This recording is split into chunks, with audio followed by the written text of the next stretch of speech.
Hello everyone, I am the Magic Kirby and welcome to my channel, the Commander Tavern. The Commander Tavern is a channel dedicated to my favorite Magic the Gathering format. The Brewery is a series on this channel showcasing my spicy brews under the deck text. On this episode of the Brewery, I'll be discussing a new commander from one of the PlayStation secret layers, Aloy, Savior of Meridian. If you like this deck or any of the cards I'll be mentioning throughout the video, please consider using my TCG Player affiliate link when purchasing those cards. You can find that link down in the description. It'll really help out the channel and no extra cost to you. But the very best way you can help support the channel is with my Patreon. There are plenty of perks for being a patron, such as early access to certain videos, exclusive deck text, gifts, and more for as little as $1. You can also become a channel member for just 99 cents. Show off your support with a logo next to your name and exclusive emojis. Or you can always just support my channel for free by simply liking, subscribing, and sharing, which also helps out a lot. I put out a video every Monday, so you don't want to miss out. You can join my Discord server for free if you want to join the Commander Tavern community. All pertinent links are down in the description. Alright, let's get back to the episode. Aloy is a 3/5 human warrior with vigilance and reach for 3 generic, 1 green and 1 blue. Whenever any amount of artifact creatures you control attack, you discover X, where X is the greatest power among them. This ability seems pretty strong, but you might think you have to invest a lot of mana to get the ball rolling, since the beefy artifact creatures tend to have a high mana value. However, we're able to circumvent that investment if we use vehicles and spacecraft instead. The deck's running more than a handful of these quote-unquote artifact creatures, 20 to be exact, since the goal is to be able to trigger Aloy, that way with vehicles that can either provide value or just go straight to the face. The ones most likely to go to combat are those with evasion. Balam Garden Seed Academy, Heart of Kiran, Weatherlight Completed, Brotherhood Vertibird, Earthros Research Craft, Nautiloid Ship, the Lunar Whale, Weatherlight, Sky Sovereign Console Flagship, and Thunderhawk Gunship all have flying. So hopefully there's at least one opponent any of these can swing into. Now, the astute viewer will notice that the first one of these is a land. Yes, it doesn't take up a slot on the deck, but you can very easily transform it into a 5/4 flyer that cantrips on attacking and only needs 1 power to crew.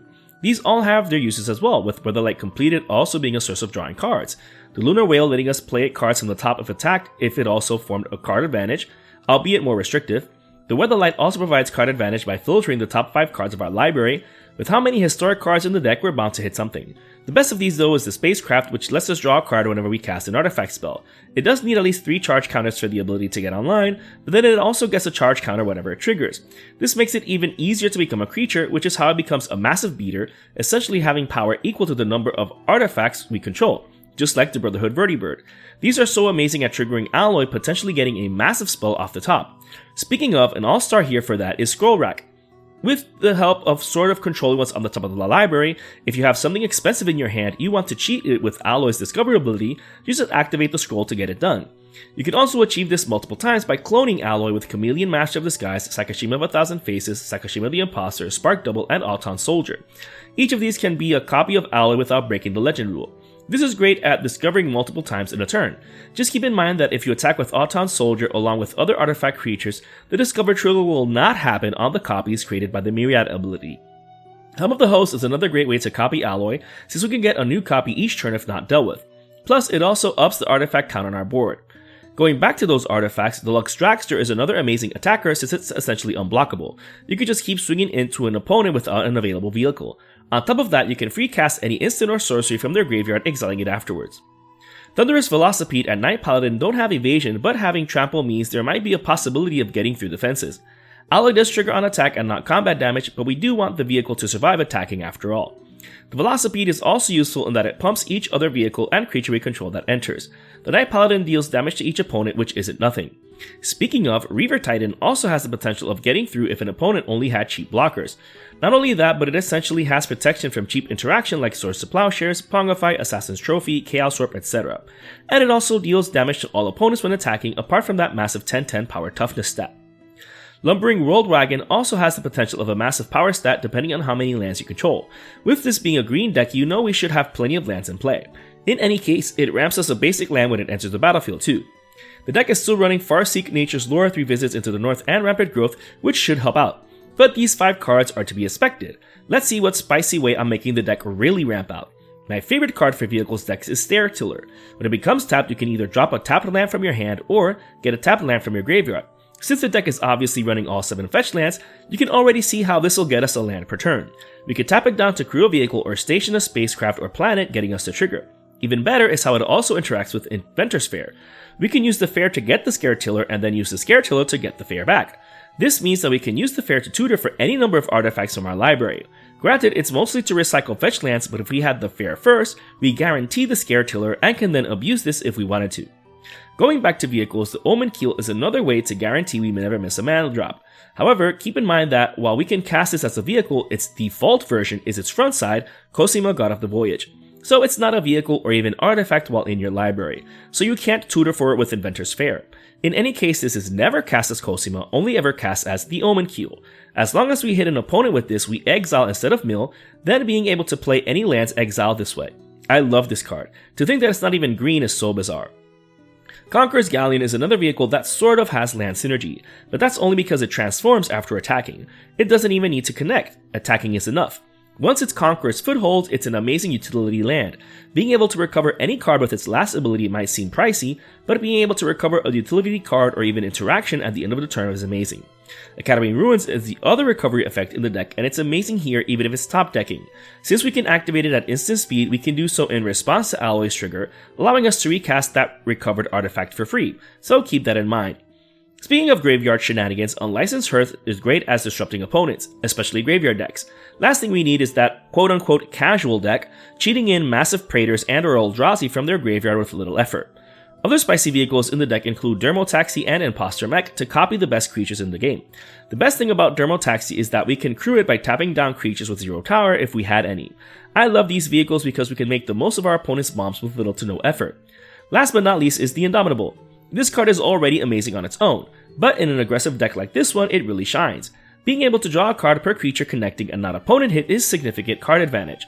On top of all that, it's also a 6/6 with Trample, all for 4 mana. Amazing. It's literally on curve. Cast this, then Aloy. You can now use Aloy to crew it, attacking to then discover 6, all by turn 5. And even if there's no one to crew any of these vehicles, Mech Hanger doesn't take up a slot in the deck. All you need to do is pay 3 and tap it. So you only need to keep 4 mana in mind when using it. Since it can also tap for mana, you're depriving yourself of 4 mana to keep this ability available. But that's still worth the effort in case of emergencies. Same with Reef Roads and Wild Roads, more lands that don't take up spell slots. You can crack these in a pinch if you need to crew vehicles with an empty board, since pilots will crew for more than their base power. Best of all, you can get either of these back with Scare Tiller. Don't worry though, we're not solely relying on having beefy vehicles on hand to trigger Aloy. We can also make the most of the deck's color identity to beef up our army with cards like Beastmaster Ascension and Unnatural Growth. We can stack our triggers in such a way where Unnatural Growth can resolve before Aloy. That way we can discover for a much higher amount. The Ascension is just amazing since it's a his static pump. Although, don't forget that Unnatural Growth triggers in each combat step, so our blockers become bigger on opponents' turns too. Secluded Starforge, Adaptive Omnitool, and Nettlecyst also help with pumping. Best of all, the land doesn't even take up a slot on the deck. Sure, you can't use it as a combat trick because you can only activate it at sorcery speed, but we want the pump to happen before combat anyways, since Aloy triggers on attacking. We do have to tap those artifacts though, but that's fine if used on a relatively unblockable vehicle. The equipment do it as a static pump, which is already amazing. The Omni Tool also has a card advantage effect since it filters the top of our library for an artifact, of which there should be plenty to choose from. Iron Spider Stark Upgrade can also pump our vehicles, but much more slowly since it needs to tap to activate, and it's only 1/1/1/1 counter at a time. That being said, it also functions as card advantage since we can activate it to remove counters and draw a card. The deck does have better card advantage than this, but it's a nice bonus. Oh, and it's also an artifact itself. Padim Console of Innovation helps protect these beaters from targeted interaction. Granted, Hexproof won't work against global effects and board wipes, but it's still annoying nonetheless. Opponents will have to wipe the whole board just to get rid of a single threat. We can also cantrip on our upkeep if we control the most expensive artifact, but we'll see the deck's actual card advantage effects later. Going back to protecting our board, Heroic Intervention is obviously included. Then again, this should really go in every green deck, so it's not surprising. Same with the deck's counter magic suite. An offer you can't refuse, Swan Song, Spider Sense, Negate, and Counterspell. We don't really worry about creatures with this deck, but an overloaded Vandal Blast or something similar will really set us back. Having vehicles even lets us cast something like Spider Sense much easier, providing even more synergy here. Beast Within can help get rid of any permanent, sure, but it can also deal with Maze of Ith type lands or a soul blocker we're not too fond of. I don't really need to justify running this since it's amazing on its own anyways, but we'll see the rest of the deck's interaction in a bit. Now that we saw the heart of the deck, how can we make it function better? Well, we need to draw cards, accelerate our mana, and interact with opponents, right? Let's start with the synergistic ways of going about it. Fomori Vault is yet another filtering effect in the deck. Best of all, it doesn't even take up a spell slot in it. You do have to discard a card to activate it, but that's fine. If you mix that with Academy Ruins, you can actually discover it into it later on, so it's still a win. Wu Yangling, Wind Rider, and Research Thief provide card advantage that relies on combat damage, similarly to the Indomitable. Well, sort of. Wu Yangling is per opponent hit and not creature connecting. That being said, she does give flying to all of our vehicles, so imagine having a flying Reaver Titan or lumbering World Wagon. The Dakin Archmage, Canoptic Spider, and Jin-Gitaxias provide card advantage, but in a more restrictive way. The Archmage triggers when the artifact is cast, which is a bit more restrictive than the Spider, which triggers on entering the battlefield. Jin-Gitaxias is a bit more forgiving so long as it's a non-creature spell that costs more than 3 mana, which is very doable in this deck. It does have the option of transforming into the Great Synthesis if we were so inclined. Its first chapter is absolutely amazing at drawing us a ton of cards. Its second chapter will more than likely wipe the board, leaving only our uncrewed vehicles behind. We can then use our biggest one to take out an opponent. Its final chapter is like a burst Omniscience, and then it returns as Jin-Gitaxias again.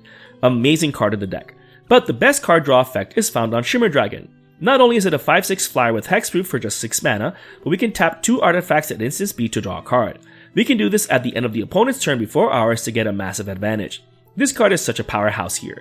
So much so that it alone is worth including Reliquary Tower, Thought Vessel, and Decantler of Endless Water in the deck to keep our fat hand. These cards are also great on their own. Sure, we don't need mana rocks in a green deck, but they still help the artifact count at least. Same with Soul Ring. Of course it's included, but it's better here than not, so why not? Speaking of mana acceleration, the deck also has Ethereum Sculptor and Cloud Key. Sure, land-based ramp is best, but what about just making almost every spell cost less? For the key, we obviously choose Artifact. These cards do so much work here. Best of all, they're also artifacts which the deck cares about. Still, lands are best, which is why the deck is running Archway of Innovation and Uthros Titanic God Chord. Giving our next spell Improvise is so powerful when we have so many artifacts in here. We can essentially cast anything by simply tapping our artifacts down. So good. Even so, it pales in comparison to Uthros, a slightly worse Tolarian Academy. We can get this online quite quickly, allowing us to really get ahead in mana. Not every land has to be so broken though. The deck is also running Muruganda Wasteway and Shrine of the Forsaken Gods. In order to keep this bracket 2, Ancient Tomb was omitted. In its place is the Raceway, which isn't so bad. The Shrine is much better since you only need 7 lands, even if you can only use the mana for colorless spells. Speaking of casting colorless spells, Ugin Eye of Storms does it all here. Those triggered abilities are no joke. The ease with which we can exile any colored permanent in play is ridiculous. And that's just his trigger. His +2 loyalty ability gains us 3 life and draws us a card. His +0 ability generates 3 colorless mana, so he's already busted for this deck. Add to that his ultimate, which can potentially cast almost every card in here, and you can see why he's the only planeswalker in the deck. Some more synergistic interaction here is the Desynchronization and Evacuation. We keep almost everything when Desynchronization resolves. Evacuation also leaves us without creatures, but as long as we can get our beefiest vehicle crewed afterwards, it's all good. These do a ton of work here, especially since we can't play Cyclonic Rift in bracket 2. Daring Thief and Surge Spanner also provide some synergistic interaction since we can tap these down to crew or station, not needing to attack to get those tap and untap triggers. I love these cards in vehicle decks, especially Daring Thief, since we can steal our opponent's best things in exchange for something useless to them. The rest of the deck is just the rest of the lands. The deck's running Darksteel Citadel and Tanglepool Bridge to increase the artifact count for free without the risk of losing them to mass artifact destruction. Yavimaya Cradle of Growth because of how many colorless lands are running, although that's not a big issue with an artifact heavy deck like this one, but it's good just in case. Last but not least are Breeding Pool, Hedge Maze, Rimewood Falls, and Tangled Islet, along with 5 of each snow-covered basic land for the basic land wrap effects in the deck. As with all of my deck techs, you can build your mana base according to your budget. Whether you include more expensive cards or even cheaper cards is up to you. You do you. Similarly, if you want to up the bracket for your own build, go for it, considering this is a bracket 2 deck. That being said, it fares incredibly well, but you can always boost it up to your pod or bracket. This brew is just an idea of how to build around Aloy, Savior of Meridian.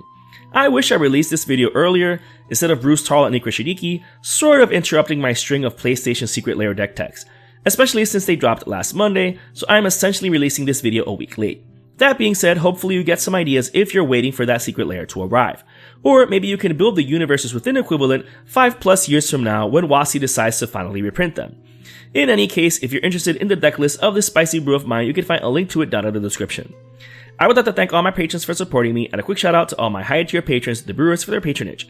I'd also like to thank anyone using my TCG Player affiliate link. That also helps out the channel. I also want to thank any channel members. Your membership is greatly appreciated. And to everyone, thanks for watching this episode of The Brewery on the Commander Tavern. I am the Medic Kirby, and happy brewing.